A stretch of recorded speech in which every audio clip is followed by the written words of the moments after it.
I'm live. Good. Okay.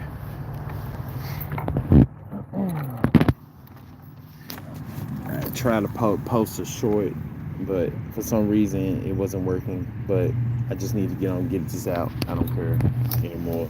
I'll make a post later on about the same topic. Unconditional love versus true love. Unconditional love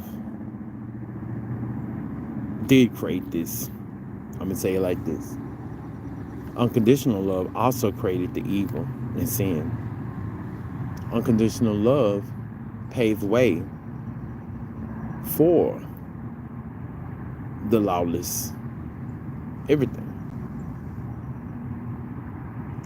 But it also paved way to chaos, to pain, agony, sin, the negative emotions, spectrum of emotion, as well as the positive. To find joy in sin, to find joy in evil, to find joy in good, in it all. And for a long time, I've been an advocate of that because I felt that unconditional love. And I just saw it as all good. But the more you live and the more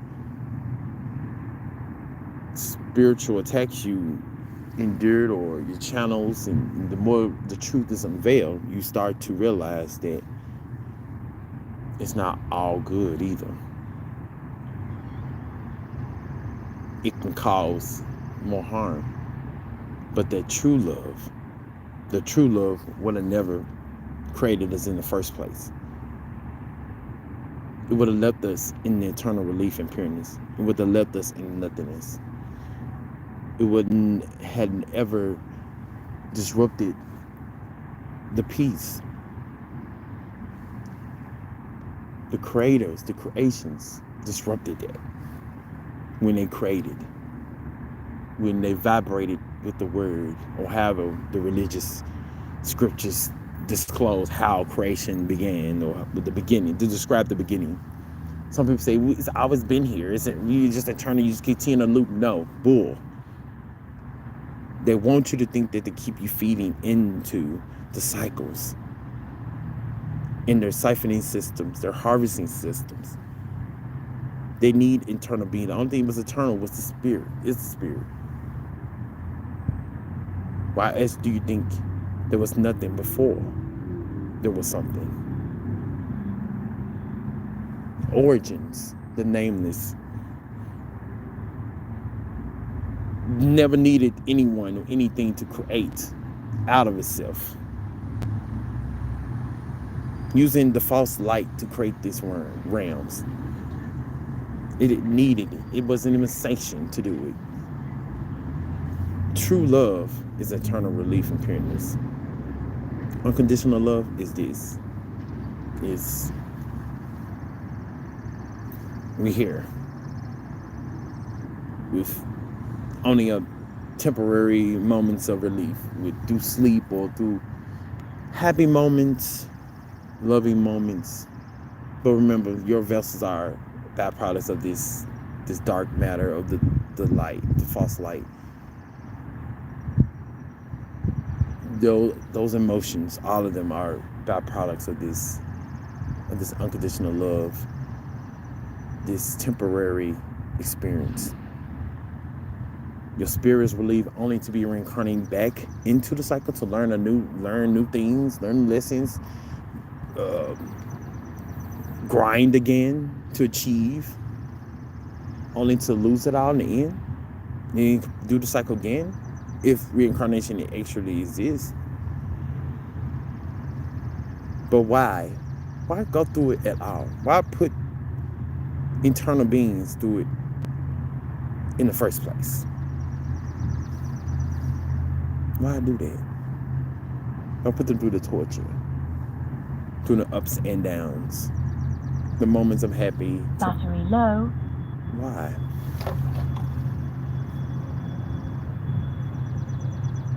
It really don't make sense. It does in the sense of curiosity, excitement. I'm glad I didn't post one of my posts from yesterday because I was a hot mess. Actually, I was being influenced by the fabricators. That's why I feel by the creators. It jump started my emotions, and I was sympathizing with them as fabricated creators, archons, whatever you want to call them. The creator, God, gods. Why would you create? And I thought it was love, and it probably was love, but it was self-gratification type of love. It wasn't a love, oh, I love my creatures. It was, and it probably was to create. You love your creations, but you see them as just property, not as things that you should like care over yourself. It was initially, it was like I was just excited. I realized my power. I want to create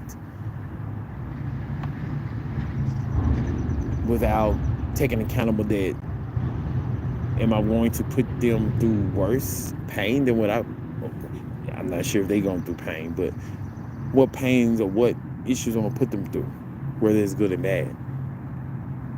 It was carelessly done.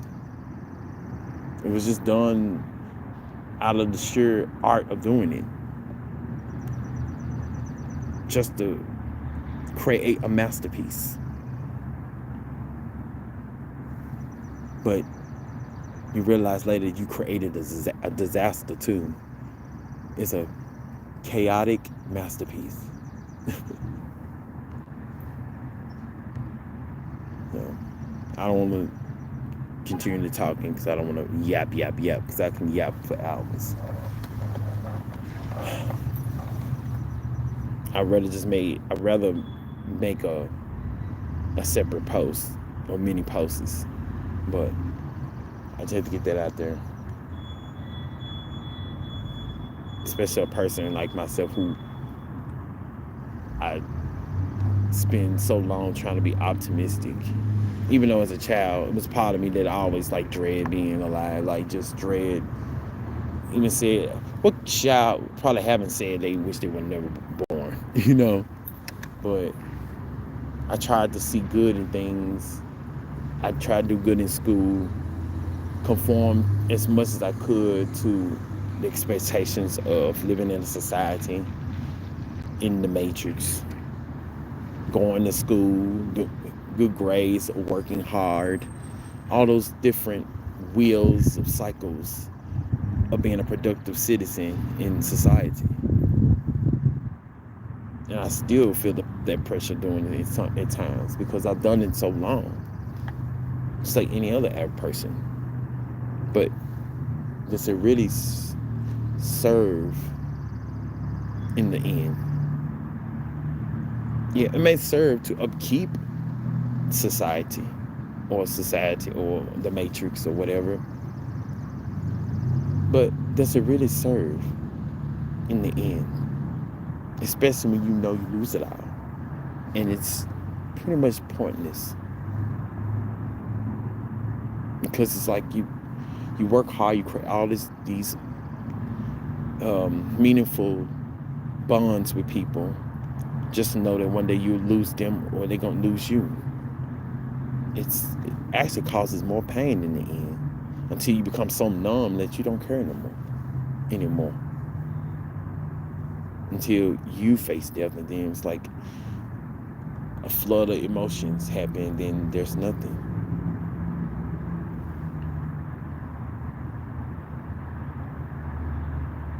So battery low. That's Goodbye. It's like you literally doomed everybody to experience that,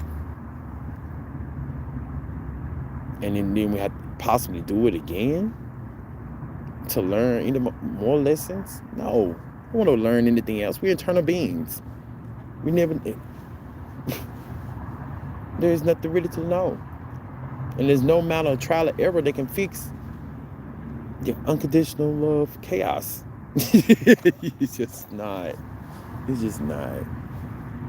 I wanted to think that I try so hard, like I troubleshooting. It's like wipe out. That's the answer. Yeah, that's the answer.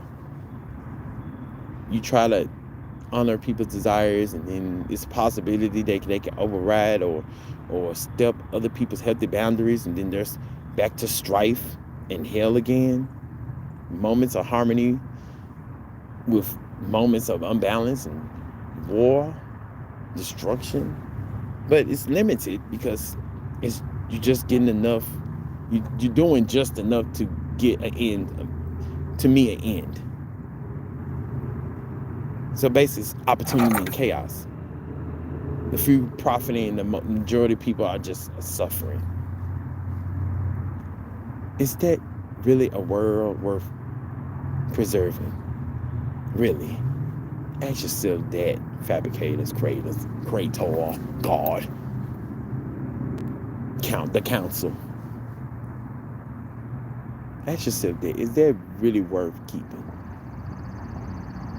Dooming generations, younger generations, to try to make amends those mistakes, to make it better,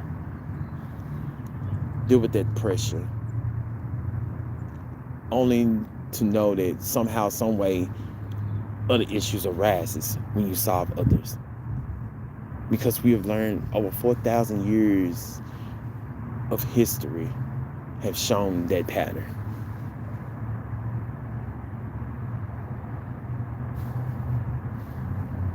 I hate to be that bearer of bad news and just say it like that. Look at it like that. But it's no other way for me to see it. I've tried looking at it all different ways. I've tried. I think we all have tried to make this place better. But we try just working on ourselves too. Focus. Like, let me focus on just myself and just be happy. But then that misery seeps in from the outside through projection of other people, because they're lashing out, because they're wanting the eternal relief and peace and pureness too, and happiness. And they don't like to see other people happy, because it's like it stains them, disdains them, so they lash out. And it's not your fault. It's not my fault. That's why I said the white man just need to happen, man. Just end it. As hurtful as that may be.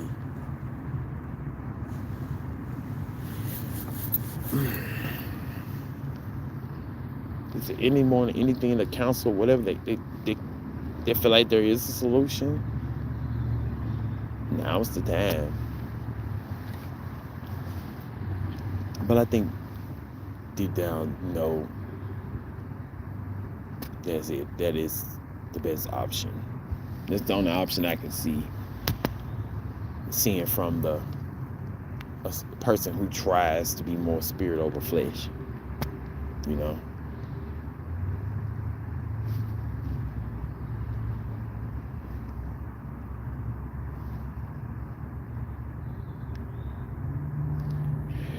So, I think I'm gonna get up off of here. I don't want to just keep yapping, and I don't see anyone looking anyway. So, I'm hoping that it will record afterwards. If not, I can always do it again. Guys, have a good day.